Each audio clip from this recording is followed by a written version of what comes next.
पिता पुत्र पवित्र आत्मा के नाम से आमीन। आज जो हमारा विषय है, आप मेरे पीछे इस विषय को दोहराएं। परमेश्वर अपने उद्धार की प्रतिज्ञा को पूरा करता है। बाइबल के इतिहास में जब हम पढ़ते हैं तो आठ ईसा पूर्व में 8 ईसा पूर्व शताब्दी में परमेश्वर ने यशाया नबी के द्वारा पहले से भविष्यवाणी कर दी थी। क्या भविष्यवाणी की थी? जब यशाया इन चीजों को कह रहा है कि परमेश्वर जो है अपने उद्धार की प्रतिज्ञा को पूरा करेगा, उस समय जो लोग हैं आसुरी और सामरिया लोगों से काफी डरे हुए थे। और हमें इतिहास जब हम पढ़ते हैं तो हमें मालूम होता है कि उन दिनों में, उस समय में एक राजा अगर पराक्रमी है, उसकी आर्मी स्ट्रांग है, तो दूसरे राज्य में चढ़ाई करके उनकी प्रजा को और उनकी संपत्ति को लूट करके अपने कब्जे में लेके आता था। और शांति नहीं थी, प्रेम नहीं था, अमन नहीं था। कारण यही था क्योंकि हमेशा डर लगा रहता, कोई राजा आएगा जो बलवान है, सेनापति है, वो आकर के आक्रमण करेगा और हमें हमारे धन संपत्ति को लूट करके लेके जाएगा। ये उस समय राजाओं के समय में हुआ करता था। अगर कोई पराक्रमी राजा है, बलवान राजा है, जिसकी आर्मी बहुत ही स्ट्रांग है, वही राजा उन दिनों में जीत हासिल करते थे। पर यहां पर यशाया के माध्यम से परमेश्वर यहूदी इजरायली लोगों को इस प्रकार से कहता है कि एक राजा आएगा, एक उद्धार करने वाला आएगा, एक बचाने वाला आएगा। उसकी प्रतिज्ञा परमेश्वर जो है यशाया भविष्यवक्ता के द्वारा कर रहा है। और जो 11 अध्याय हम पढ़ते हैं, 11 अध्याय में वो संदेश हमें मिलता है। परमेश्वर यशाया नबी के द्वारा 8 ईसा पूर्व में कई वर्षों पहले इस भविष्यवाणी को कर देता है कि एक शांति का राजा आएगा, एक ऐसा राजा आएगा जिसके राज्य में लड़ाई नहीं होगी, झगड़े नहीं होंगे, शांति और अमन होगा। और ये वचन हमें देखने को मिलता है 11 अध्याय और 2 वचन कहता है, यहोवा का आत्मा बुद्धि और समझ का आत्मा, युक्ति और पराक्रम का आत्मा, ज्ञान और यहोवा के भय का आत्मा उस पर ठहरा रहेगा। जो खूबसूरती इस राजा की होगी वो इस प्रकार से है, वह राजा जो है किसी का मुंह देखा न्याय नहीं करेगा। उन जमाने में क्या होता था और आज भी वर्तमान में इस प्रकार से होता है, लोग जो हाई स्टेटस के लोग होते हैं, जो अच्छे धनी होते हैं, जिनकी पहुंच अच्छी होती है, लोग उनके चेहरे देख करके न्याय करते हैं। ऐसा होता है, कितने भी कोशिश किया जाए फिर भी उनका इन्फ्लुएंस रहता है, उनका स्टेटस का जो एक रुतबा है वो रहता है। लेकिन यहां पर यशाया इस बात की घोषणा कर रहा है, इस बात की भविष्यवाणी कर रहा है कि जो राजा होगा उसका जो न्याय होगा वो किसी को मुंह देख करके न्याय नहीं करेगा कि एक राजा, ये रॉयल फैमिली से बिलोंग करता है, ये धनी परिवार से है, ये पढ़े लिखे परिवार से है, ये अच्छे खानदान से है, उनको देख करके न्याय नहीं करेगा। लेकिन वो परमेश्वर जो है कैसा न्याय करेगा, यशाया इस बात को कहता है 4 वचन में, परंतु वह कंगालों का न्याय धर्म से और पृथ्वी के नम्र लोगों का निर्णय खराई से करेगा, और वह पृथ्वी को अपने वचन के सोंटे से मारेगा। वो जो राजा होगा वो मुंह देखा न्याय नहीं करेगा। दूसरी बात वो कहता है कि वह न कानों को सुन करके भी निर्णय नहीं लेगा। कई बार क्या होता है, उस समय भी हुआ करता था, वर्तमान आज भी है, लोग जो है जो अधिकारी होते हैं, या उस समय भी जब राजा हुआ करते थे तो राजा को उसके मंत्री कहा करते थे, राजा ये व्यक्ति ऐसा है, राजा हमने सुना है कि इसने ऐसा किया है। तो राजा कान से सुन करके उनकी बातों को सुन करके निर्णय ले लेता था। और कई बार उचित न्याय नहीं होता था, अक्सर नहीं होता था, अक्सर उचित न्याय नहीं होता था। आज भी आप और मैं कई बार हम लोग जो है कान सुन करके यानी दूसरों की बात सुन करके निर्णय ले लेते हैं। लेकिन बाइबल हमें बताती है कि ऐसा करना उचित नहीं है। प्रभु यीशु मसीह जो है कानों को सुन करके, यानी कानों से सुन करके या किसी ने चुगली करके या कोई बात कह करके कभी निर्णय ना ले। और यहाँ पर यशाया यही कह रहा कि वो राजा जो होगा वो राजा जो है वो सुन करके, कानों के सुन करके निर्णय नहीं लेगा, लेकिन वो ध्यान से उन नम्र लोगों का और कंगालों का निर्णय जो है खराई से करेगा, सच्चाई के साथ करेगा। हमारा परमेश्वर प्रभु यीशु मसीह जो है वो शांति का राजकुमार है। और वर्षों पहले इस भविष्यवाणी की घोषणा यशाया नबी द्वारा हो गई थी कि वो परमेश्वर, वो उद्धारकर्ता जो आएगा, जो बचाने वाला परमेश्वर आएगा, वो मुंह देखा न्याय नहीं करेगा। दूसरी बात कहते हैं कान सुन करके निर्णय नहीं लेगा, यानी किसी ने अगर चुगली कर दी या किसी ने कह दिया कि ऐसा है वैसा है, उन सुन करके वो नहीं करेगा, लेकिन वो जो है उस सच्चाई के साथ करेगा। परमेश्वर जो है हर चीज को देखता है, परखता है, जांचता है, और हमारा परमेश्वर जो है सही उत्तम न्याय जो है वो करने वाला परमेश्वर। तो आप और मैं, हमारा परमेश्वर प्रभु यीशु मसीह जो है, वचन 6 से लेकर 9 तक आप पढ़ेंगे तो लिखा है, तब भेड़िया भेड़ के संग, तब भेड़िया भेड़ के बच्चे के संग रहा करेगा, और चीता बकरी के बच्चे के साथ बैठा करेगा, और बछड़ा, जवान सियां और पला पशु, पाला पोसा हुआ बैल, तीनों इकट्ठे रहेंगे, और एक छोटा सा लड़का उनकी अगुवाई करे। क्या सुंदर वो दिन होगा। यशाया इस चीज को पिक्चराइज कर रहा है। यशाया इस बात को कह रहा है कि उस समय जो होगा वो न्याय उस परमेश्वर का जो होगा, उसका राज्य जो होगा, वहां पर इवन वो कहता मनुष्य में तो शांति होगी, पर पशु में भी होगी। शेर, भेड़िया, भेड़ के बच्चे एक संग रहेंगे। कितना सुहाना वो दिन होगा। वो इस चीज को बता रहा है, इवन पशु में भी शांति होगी, जानवरों में भी मेल मिलाप होगा, उस शांति और अमन वहां पर होगा। ऐसी दुनिया परमेश्वर कायम करेगा। ये भविष्यवाणी जो है यशाया कई वर्षों पहले प्रभु यीशु मसीह के आगमन के बारे में कर रहा है, उसका राज्य ऐसा होगा। प्रियो, आज आप और मैं जिस परमेश्वर पर विश्वास करते हैं, वो शांति का राजकुमार, वो उद्धार करता परमेश्वर जिसकी भविष्यवाणी यशाया ने वर्षों पूर्व की, वो आज हमारे साथ हैं। और एक क्रिसमस के पर्व में वो शांति का राजकुमार आपके जीवन में, आपके घर में आना चाहता है, आपके जीवन में राज्य करना चाहता है, आपके परिवार में राज्य करना चाहता है, आपके कार्यस्थल में राज्य करना चाहता है। क्या आप उस राजा को अपने जीवन में आने देंगे? अगर हाँ, वो राजा आपके जीवन में एक शांति, एक अमन, एक मेल मिलाप, एक सुकून और समृद्धि का राज्य को स्थापित करने जा रहे हैं। क्योंकि लड़ाई के द्वारा, लड़ाई का कभी कोई अंत नहीं होता। अगर आप लड़ाई करेंगे, कुछ समय के बाद कोई दूसरा ऐसा राजा खड़ा होगा, आपको पराजित करेगा। लेकिन अगर आप प्रेम बांटते हैं, प्रेम के साथ रहते हैं, तो प्रेम जो है वो चारों तरफ फैलेगा, शांति और अमन बना रहेगा। तो आज जो शांति का राजकुमार प्रभु यीशु मसीह आपके जीवन में, आपके परिवार में, आपके कार्य में आना चाहता है। वो सच्चा परमेश्वर है, वो सच्चा परमेश्वर है। सच्चाई के साथ वो न्याय करने वाला परमेश्वर है। वो कान से सुन करके न्याय नहीं लेता, मुंह देखा न्याय नहीं करता है, परंतु कंगाल और नम्र लोगों का सच्चाई के साथ न्याय, यानी जिनको लोग तुच्छ समझते हैं, जिनकी गिनती कुछ भी नहीं है संसार की दृष्टि में, उनको सम्मान देता है। यानी उसकी दृष्टि में जो है सब एक समान है। गरीब, अमीर, काला, गोरा, लंबा, चौड़ा, हर प्रकार के लोग, हर वर्ग के लोग उसकी दृष्टि में एक समान है और सबसे प्रेम करता है। तो पहली बात जो मैं आपको बताना चाहता हूँ वो है उद्धारकर्ता की प्रतिज्ञा। वो बचाने वाला परमेश्वर जो आने वाला है, उसकी प्रतिज्ञा हम सबों के लिए यही है कि उसका जो राज्य है वो आपके जीवन में वो प्रवेश करना चाहता है, आपके जीवन में राज्य करना चाहता है, आपके परिवार में राज्य करना चाहता है, आपके घर में वो राज्य करना चाहता है। और यही भविष्यवाणी यशाया उस समय कहता है कि असूरी सामरियों से डरने की आपको आवश्यकता नहीं है। वे लड़ेंगे, आपको पराजित करेंगे, हराएंगे, पर आपको डरने की जो आवश्यकता, अपने जीवन को पवित्र करें, अपने जीवन को पवित्र करें। वो सबसे बड़ा दुश्मन आपका है। आप अंदर से पवित्र नहीं हैं, आपका जीवन स्वयं पवित्र नहीं है, आपको उससे डरने की आवश्यकता है। क्योंकि परमेश्वर जो है वो नम्र लोगों को और दीन लोगों को ढूंढ रहा है। परमेश्वर ऐसे लोगों के जीवन में, ऐसे लोगों के जीवन में राज्य करना चाहता है। तो अपने आप को दीन करें, नम्र करें, और परमेश्वर आपको ऊंचा उठाएगा।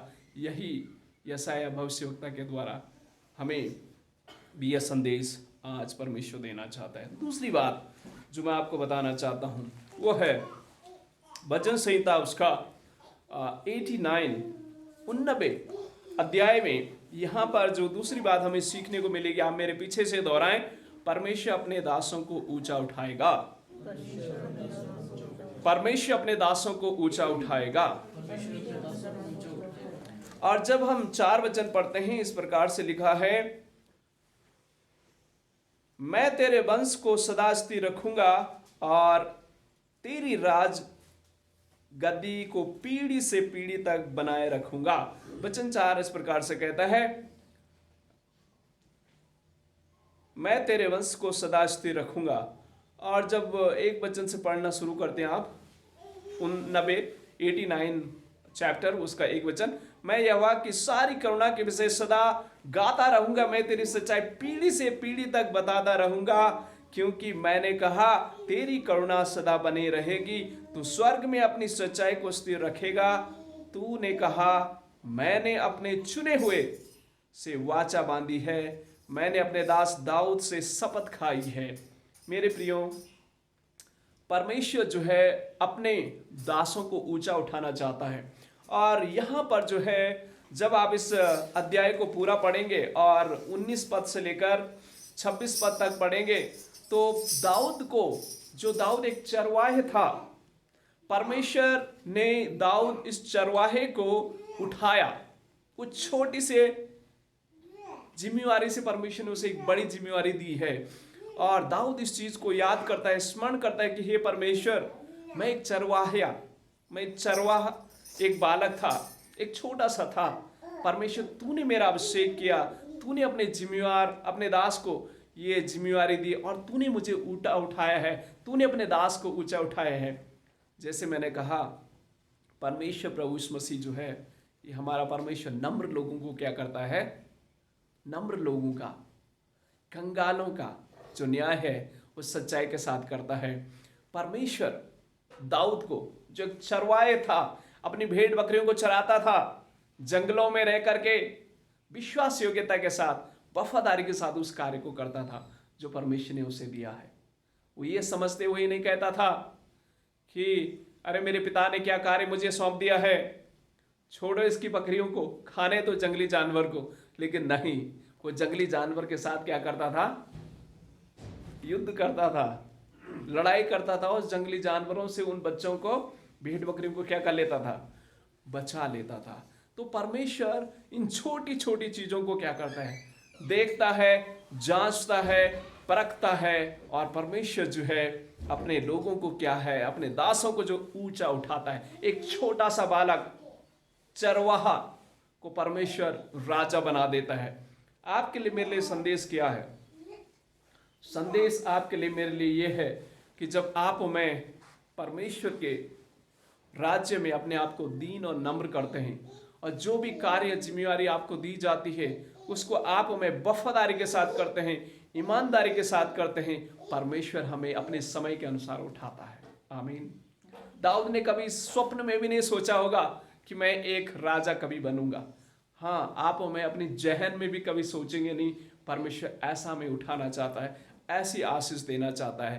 पर उन्हीं को परमेश्वर देता है जो ईमानदारी के साथ, सच्चाई के साथ, वफादारी के साथ जो कार्य दिया जाता है परमेश्वर के द्वारा, विभिन्न फॉर्म के द्वारा, विभिन्न माध्यमों के द्वारा।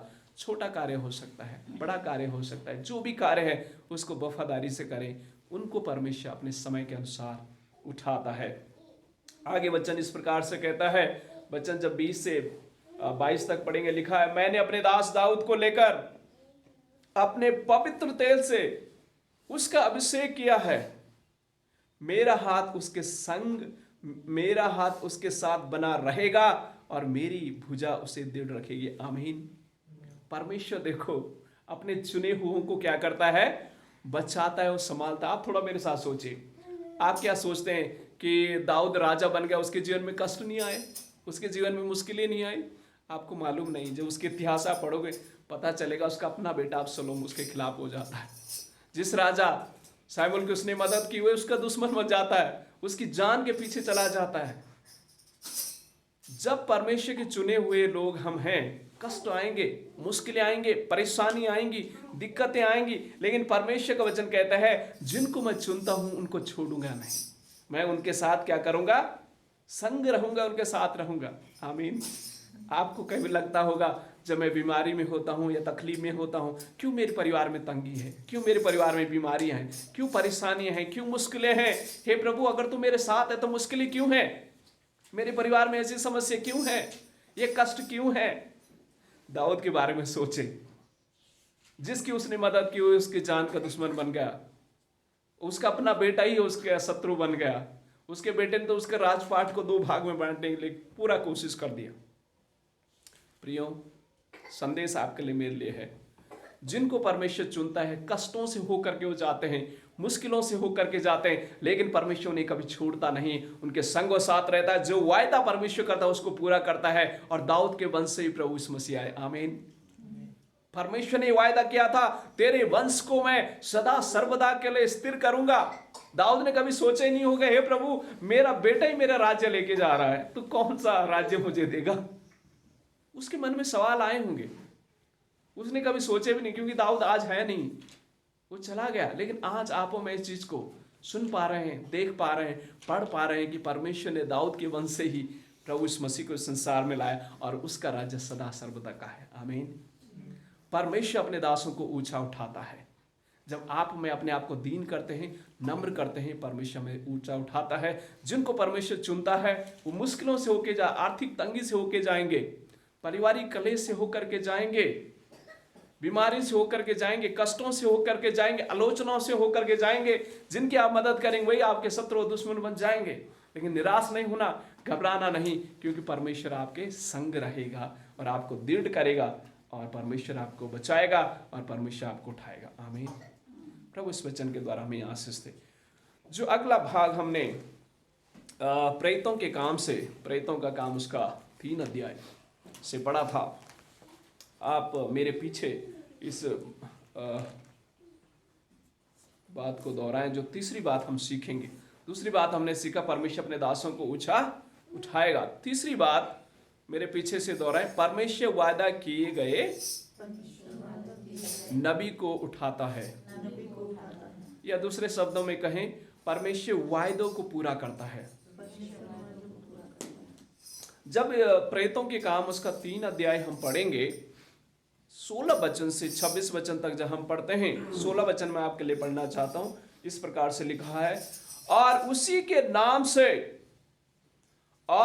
के नाम ने उस विश्वास के द्वारा जो उसके नाम पर है, उस मनुष्य को जिसे तुम देखते हो और जानते भी हो सामर्थ दी है। और उसी विश्वास ने जो उसके द्वारा है उसको तुम सब के सामने बिल्कुल भला चंगा कर दिया है। वचन 25 इस प्रकार से कहता है, तुम भविष्यवक्ताओं की संतान और उस वाचा के भागी हो जो परमेश्वर ने हमारे बाप दादों से बांधी, जब उसने अब्राहम से कहा, तेरा वंश के द्वारा पृथ्वी के सारे घराने आशीष पाएंगे। आमीन। तीसरी बात मैं बताना चाहता हूं, परमेश्वर वायदा किए गए नबी को उठाता है। परमेश्वर ने वर्षों पहले अब्राहम से वायदा किया था कि मैं तेरे वंश को क्या करूंगा, सारे पृथ्वी पर, सारे घराने पर आशीष पाएंगी तेरा वंश। परमेश्वर ने कहा किसको? अब्राहम को। कई वर्षों पहले इस बात को कहा। और मालूम है आज जो आप और मैं विश्वासी हैं, आप और मैं किसके वंशज हैं? अब्राहम के वंशज हैं। और पतरस यही बात कह रहा है, 3:16 में कह रहा है कि विश्वास के द्वारा, जो आप देख पा रहे, लंगड़ा जो चंगा होता है, एक लंगड़ा भिखारी एक फाटक के सामने बैठा हुआ, मंदिर के सामने बैठा, वर्षों से बैठा हुआ था, और पतरस और यूहन्ना उस लंगड़े को क्या करते हैं? यीशु के नाम से क्या करते हैं? चंगा करते हैं। और लोगों ने जब, अरे हम तो जानते थे, जब मंदिर में प्रार्थना के लिए जाते थे, हम देखते थे बाहर बैठा हुआ है, ये कैसे चंगा हो गया? कूदता हुआ, परमेश्वर की स्तुति करता हुआ मंदिर में प्रवेश करते हुए लोग चकित हो गए, ये कैसे हुआ? पतरस कहता है ये विश्वास के द्वारा हुआ। प्रभु इस मसीह पर विश्वास के द्वारा ये चंगा हुआ है। ये हमारी सामर्थ्य के द्वारा नहीं, हमारे बल के द्वारा नहीं, हमारी बुद्धि के द्वारा नहीं, हमारी समझ के द्वारा नहीं, लेकिन परमेश्वर ने जो वायदा अब्राहम के साथ किया था, तेरा वंशज जो मुझ पर विश्वास करेगा उसका घराना आशीष पाएगा। और वो आशीष यहाँ पर हमें देखने को मिलती है जब पतरस और यूहन्ना उस लंगड़े भिखारी के लिए प्रार्थना करते वो चंगा हो जाता है। कैसे चंगा हुआ? विश्वास के द्वारा। आप और मैं हमारे जीवन में, हमारे परिवार में, हमारे कार्य में, हमारी सेवकाई में आशीष अगर पाना चाहते हैं, आपके सामर्थ्य के द्वारा नहीं होने वाला, कुछ होगा परमेश्वर पर विश्वास के द्वारा। सामर्थ्य के काम होंगे, अद्भुत काम होंगे। और पतरस एक साधारण सा व्यक्ति था, लेकिन परमेश्वर ने इस साधारण व्यक्ति को क्या किया? इस्तेमाल किया। आपको भी इस्तेमाल परमेश्वर करना चाहता है। और आपको अगर याद है, जब पतरस विश्वास से भटक गया था, प्रभु उसके बाद जाता है, कहता पतरस क्या तू मुझसे प्रेम करता है? वो कहता है हाँ प्रभु। कहता मेरे भेड़ों की रखवाली कर, मेरे भेड़ों को चरा, मेरे मेमनों को चरा। वो विश्वास इस बात को करता है, परमेश्वर उसे उठाता है। जब नम्र और दीन आप हमें बनते हैं, परमेश्वर हमें उठाता है। और ऐसे ही परमेश्वर ने पतरस को, एक साधारण सा पतरस, उसके द्वारा परमेश्वर ने चमत्कार किए।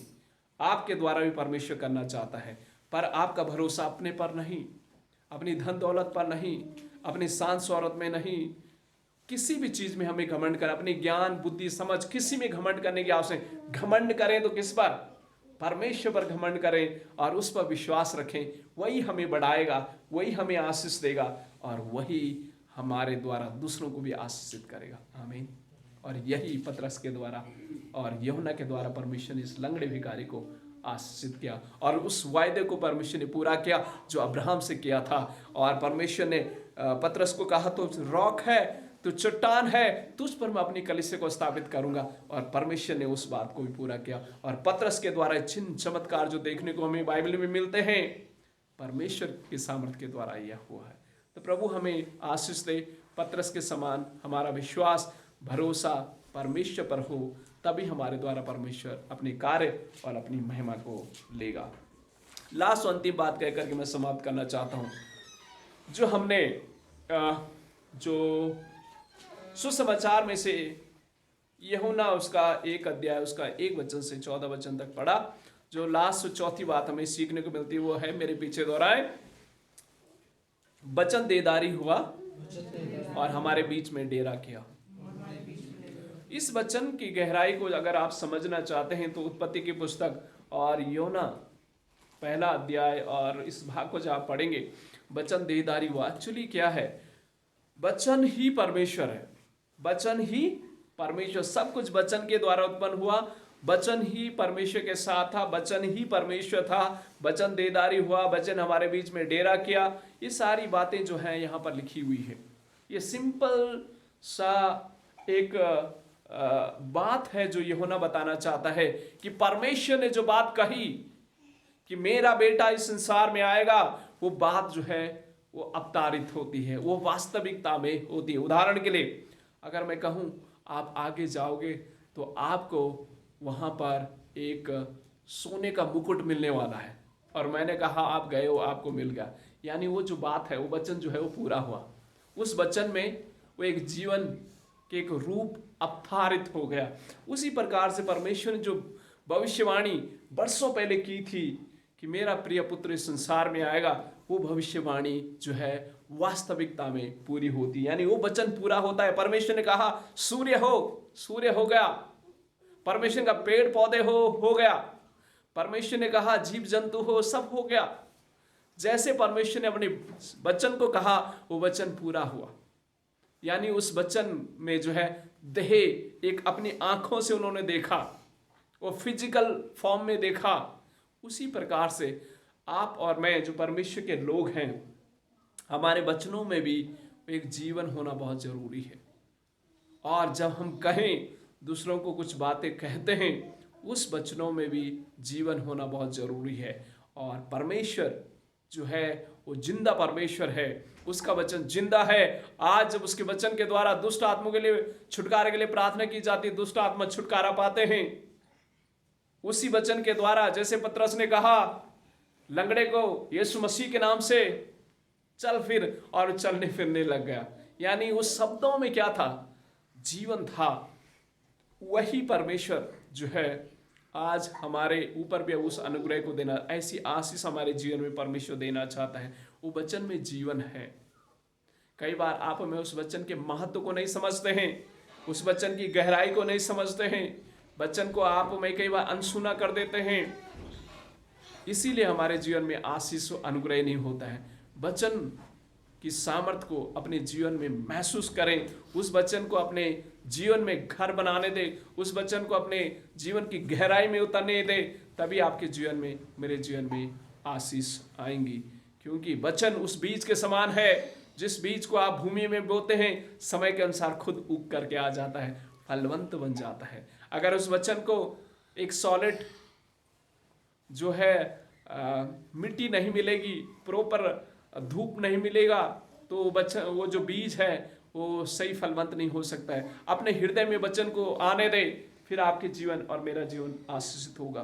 परमेश्वर वचनों के द्वारा हमें आशीष दे और मदद करें कि परमेश्वर हमारी इस 2024 में मदद और सहायता करें, हमारे परिवार की मदद और सहायता करें कि परमेश्वर जो प्रतिज्ञा किया है बचाने के लिए, ऐसा शांति का राजकुमार हमारे जीवन में देने के लिए, हमारे परिवार में देने के लिए प्रभु यीशु मसीह इस क्रिसमस के समय में आपके हृदय में, आपके घर में, परिवार में वास करना चाहते हैं। और वहीं शांति और अमन और भाईचारा और सारी सुख, शांति और समृद्धि प्रभु यीशु मसीह में है।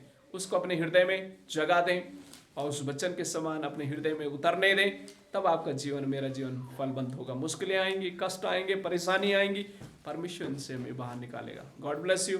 प्रभु इस वचनों के द्वारा हमें आशीष दे और हमारी मदद करे।